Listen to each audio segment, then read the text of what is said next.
आणि आता बातमी छत्रपती संभाजीनगरमधून आहे। संभाजीनगरात आज अनुसूचित जाती आरक्षणातील प्रस्तावित उपवर्गीकरणाच्या विरोधात महामोर्चा निघणार आहे। क्रांती चौक इथनं हा महामोर्चा निघतोय। विभागातील आयुक्त कार्यालयावरती तो जाणार आहे। दरम्यान पोलीस बंदोबस्त या ठिकाणी मोठ्या प्रमाणात तैनात करण्यात आला आहे। याचा आढावा घेतलाय आमचे प्रतिनिधी मोहसिन शेख यांनी। छत्रपती संभाजीनगरमध्ये आज महत्त्वाचा एक मोर्चा निघतोय।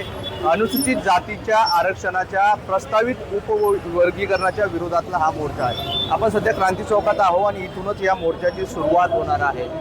क्रांती चौकातून अंदाजे 11:30 वाजता हा मोर्चा सुरू होईल आणि पुढे तो जाऊन विभागीय आयुक्त कार्यालयात धडकेल। पैठण गेट मार्गे हा मोर्चा पुढे जाणार आहे आणि या मोर्चाच्या पार्श्वभूमीवर पोलिसांचा मोठा बंदोबस्त आपल्याला या ठिकाणी पाहायला मिळतोय।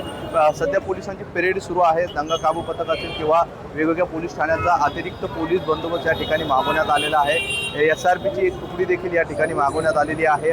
वेगवेगळ्या भागातून आंदोलक मोर्चेकरी या आंदोलनात सहभागी होणार आहे आणि या आंदोलनाच्या पार्श्वभूमीवर काही महत्त्वाचे रस्ते देखील बंद करण्यात आलेले आहेत। जसा जसा मोर्चा पुढे जाईल तसे बंद केलेले रस्ते उघडण्यात येणार आहे। त्यामुळे एकंदरीत आजच्या या मोर्चाच्या पार्श्वभूमीवर शहरातील क्रांती चौकाला छावणीचं स्वरूप आलेलं आहे आणि या भागात आता पोलीस बंदोबस्त आहे। पोलिसांची परेड देखील सुरू आहे। पोलिसांना मोर्चाच्या बाबत अधिकाऱ्यांकडून सूचना देखील दिल्या जात आहेत। 11:30 ते 12 वाजता प्रत्यक्षात या मोर्चाला सुरुवात होईल आणि हळूहळू हा मोर्चा पुढे विभागीय आयुक्त कार्यालयाकडे जाणार आहे। राहुल चव्हाणचं मोहसिन शेख, NDTV, छत्रपती संभाजीनगर।